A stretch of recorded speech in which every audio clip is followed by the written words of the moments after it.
वर्ष 2012-13 में जितने टैक्स रिटर्न होते थे उसमें से 0.94% की स्क्रूटनी होती थी। ಪ್ರಧಾನಮಂತ್ರಿ ನರೇಂದ್ರ ಮೋದಿ ಗುರುವಾರ ಪಾರದರ್ಶಕ ತೆರಿಗೆ ಪ್ರಾಮಾಣಿಕರಿಗೆ ಗೌರವ ವೇದಿಕೆಯನ್ನ ವಿಡಿಯೋ ಕಾನ್ಫರೆನ್ಸ್ ಮೂಲಕ ಉದ್ಘಾಟಿಸಿದರು. ನಂತರ ಮಾತನಾಡಿದ ಅವರು, ಪ್ರಾಮಾಣಿಕರನ್ನ ಗೌರವಿಸುವ ನಮ್ಮ ಹೊಸ ಪ್ರಯಾಣ ಇಂದು ಆರಂಭವಾಗುತ್ತಿದೆ. ದೇಶದ ಬೆಳವಣಿಗೆಯಲ್ಲಿ ಪ್ರಾಮಾಣಿಕವಾಗಿ ಪಾರದರ್ಶಕವಾಗಿ ತೆರಿಗೆ ಪಾವತಿ ಮಾಡುವವರು ಬಹಳ ದೊಡ್ಡ ಪಾತ್ರ ವಹಿಸುತ್ತಾರೆ ಎಂದರು. ಮನುಷ್ಯರ ಮಧ್ಯಪ್ರವೇಶವಿಲ್ಲದೆ, ಸಂಪರ್ಕವಿಲ್ಲದೆ ಪಾರದರ್ಶಕವಾಗಿ ಸಂಪೂರ್ಣವಾಗಿ ಆನ್ಲೈನ್ನಲ್ಲಿ ಮೌಲ್ಯಮಾಪನ, ಮುಖತಃ ಹೋಗದೆ ಆನ್ಲೈನ್ ಮೂಲಕ ಕುಂದುಕೊರತೆ ನಿವಾರಿಸುವ ಮತ್ತು ತೆರಿಗೆದಾರರ ಚಾರ್ಟರ್ ಈ ವೇದಿಕೆ ಪ್ರಮುಖ ಸುಧಾರಣೆಯಾಗಲಿದ್ದು, ಫೇಸ್ಲೆಸ್ ಅಸೆಸ್ಮೆಂಟ್ ಮತ್ತು ತೆರಿಗೆ ಪಾವತಿದಾರರ ಸಮೂಹ ಇಂದಿನಿಂದ ಜಾರಿಗೆ ಬರುತ್ತಿದೆ. ಫೇಸ್ಲೆಸ್ ಅಪೀಲ್ ಸೆಪ್ಟೆಂಬರ್ 25ರಿಂದ ಲಭ್ಯವಾಗಲಿದೆ ಎಂದು ತಿಳಿಸಿದರು. स्ट्रक्चरल रिफॉर्म्स का सिलसिला आज एक नए पड़ाव पर पहुंचा है. Transparent taxation, honouring the honest,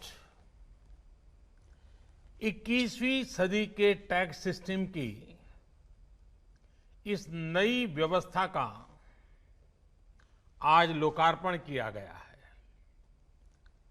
इस प्लेटफॉर्म में फेसलेस असेसमेंट, फेसलेस अपील और टैक्स पेयर चार्टर जैसे बड़े रिफॉर्म्स हैं. फेसलेस असेसमेंट और टैक्स पेयर चार्टर आज से ही लागू हो गए हैं. ಭಾರತೀಯ ತೆರಿಗೆ ವ್ಯವಸ್ಥೆಯಲ್ಲಿ ಹೊಸ ಮೂಲಭೂತ ಸುಧಾರಣೆಗಳಾಗಿದ್ದು, ತೆರಿಗೆ ವ್ಯವಸ್ಥೆಯನ್ನು ತಡೆರಹಿತವಾಗಿ ಯಾವುದೇ ಪ್ರಯಾಸಗಳಿಲ್ಲದೆ ಮಾಡುವುದು ಸರ್ಕಾರದ ಉದ್ದೇಶವಾಗಿದೆ. ನೇರ ತೆರಿಗೆ ಪಾವತಿಯಲ್ಲಿ ಸುಧಾರಣೆ ತರುವ ನಿಟ್ಟಿನಲ್ಲಿ ಪಾರದರ್ಶಕ ತೆರಿಗೆ ವೇದಿಕೆಗೆ ಚಾಲನೆ ನೀಡಲಾಗಿದ್ದು, ಇದರಿಂದ ಪ್ರಾಮಾಣಿಕ ತೆರಿಗೆದಾರರಿಗೆ ಉತ್ತೇಜನ ನೀಡಲು ಕೇಂದ್ರ ಸರ್ಕಾರ ಮುಂದಾಗಿದೆ. ದೇಶದಲ್ಲಿ ತೆರಿಗೆದಾರರಿಗೆ ಹೊಸ ಪದ್ಧತಿ ಜಾರಿ ಮಾಡಿದ್ದೇವೆ. ದೇಶದಲ್ಲಿ ಹಲವಾರು ಬದಲಾವಣೆ ಆಗುತ್ತಿದೆ. ತೆರಿಗೆ ನೀತಿಯಲ್ಲೂ ಮಹತ್ತರ ಬದಲಾವಣೆ ಮಾಡಲಾಗಿದೆ ಎಂದರು. ಕಳೆದ 6 ವರ್ಷಗಳ ಎನ್ಡಿಎ ಸರ್ಕಾರ ಆಡಳಿತದಲ್ಲಿ ಬ್ಯಾಂಕಿಂಗ್ ಅನ್ನು ಅನ್ಬ್ಯಾಂಕಿಂಗ್ ಮಾಡುವುದು, ಅಸುರಕ್ಷಿತರನ್ನ ಸುರಕ್ಷಿತಗೊಳಿಸುವುದು, ಹೂಡಿಕೆ ಇಲ್ಲದೆಡೆ ಹೂಡಿಕೆ ಮಾಡುವುದರ ಬಗ್ಗೆ ನಾವು ಗಮನ ಹರಿಸಿದ್ದೇವೆ. ಕಳೆದ 6 ವರ್ಷಗಳಲ್ಲಿ ತೆರಿಗೆ ಆಡಳಿತದಲ್ಲಿ ಹೊಸ ಆಡಳಿತ ಮಾದರಿಗೆ ಭಾರತ ಸಾಕ್ಷಿಯಾಗಿದೆ. ನಾವು ತೆರಿಗೆ ಪಾವತಿಯಲ್ಲಿನ ಕ್ಲಿಷ್ಟತೆ, ವ್ಯಾಜ್ಯಗಳನ್ನು ಕಡಿಮೆ ಮಾಡಿ ಪಾರದರ್ಶಕತೆ, ತೆರಿಗೆ ಪಾಲನೆ ಮತ್ತು ತೆರಿಗೆ ಪಾವತಿದಾರರ ನಂಬಿಕೆ ಹೆಚ್ಚಿಸಿದ್ದೇವೆ ಎಂದರು. वर्ष 2012-13 में जितने टैक्स रिटर्न होते थे उसमें से 0.94% की स्क्रूटनी होती थी. वर्ष 2018-19 में ये आंकड़ा घटकर 0.26% पर आ गया है. यानी केस की स्क्रूटनी करीब करीब 1/4 हो गई है, 4 गुना कम हुई है. स्क्रूटनी का 4 गुना कम होना अपने आप में बता रहा है कि बदलाव कितना व्यापक है.